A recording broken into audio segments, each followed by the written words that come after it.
There is a version of you that does not own an alarm clock. Not because you cannot afford one, because you no longer need one.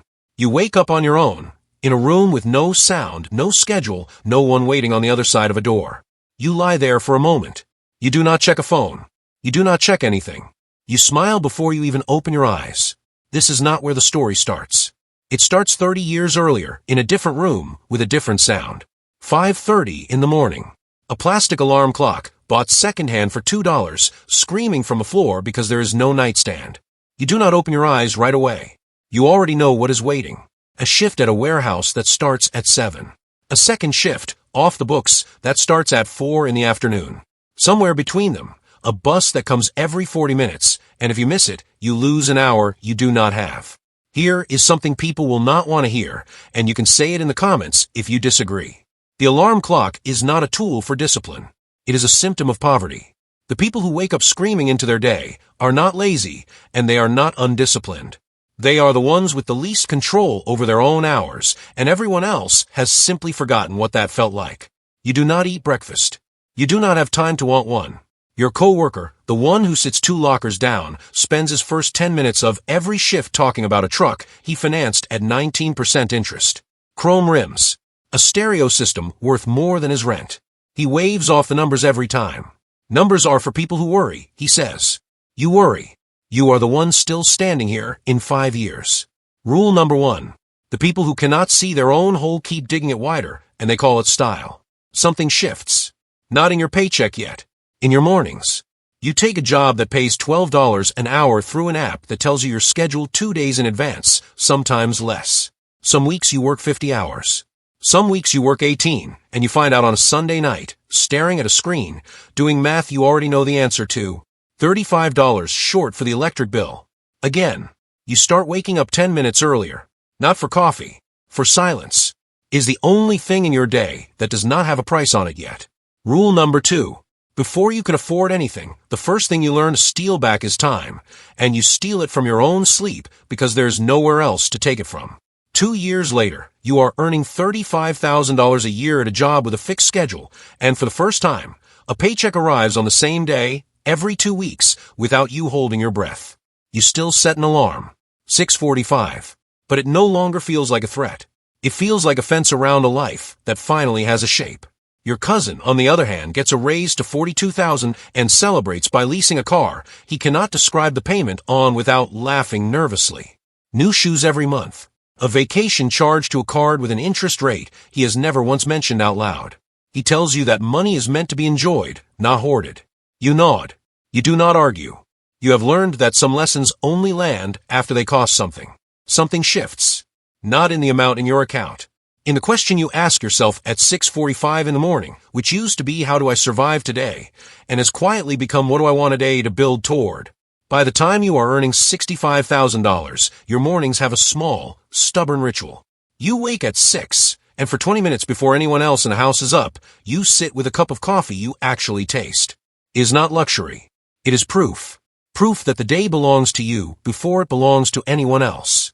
If you have made it this far and you are already recognizing your own mornings in this, in the alarm you resent or the 10 quiet minutes you protect like they are made of something rare, that recognition is exactly why it is worth staying on this channel.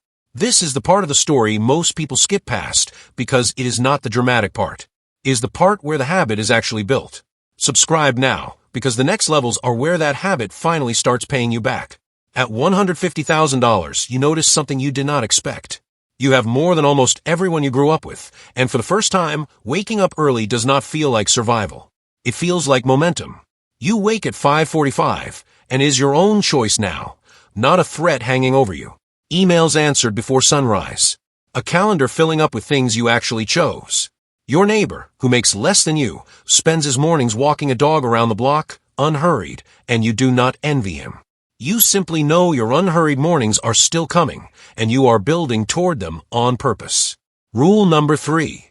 The middle of the ladder is not where the climbing gets easier.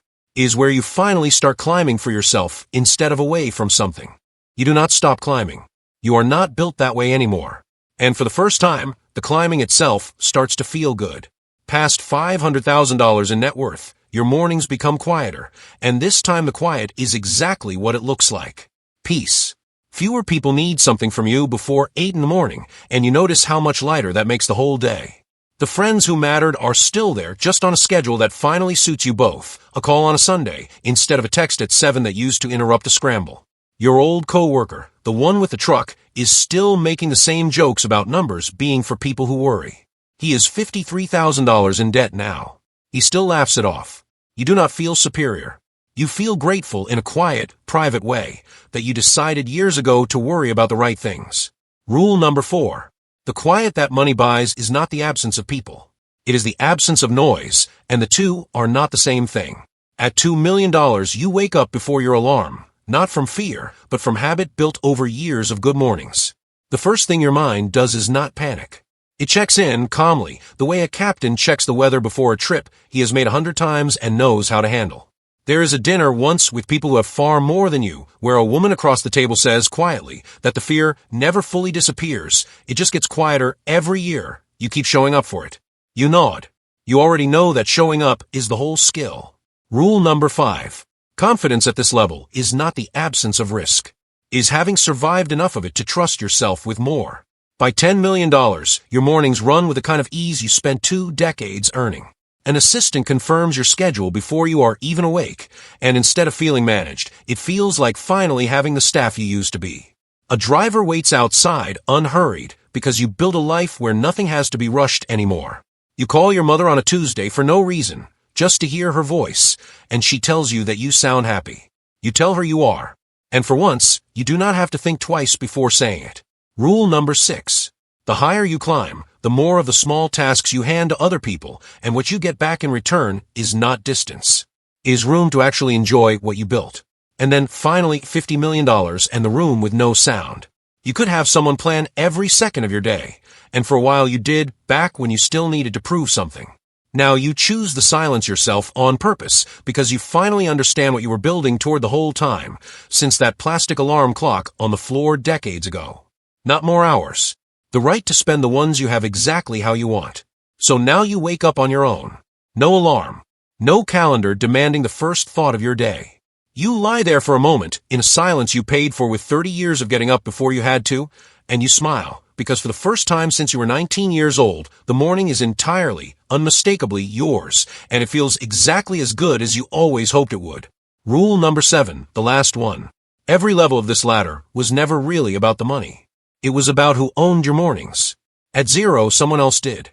At the middle, you started taking it back. At the top, if you climbed it right, it was always going to be you.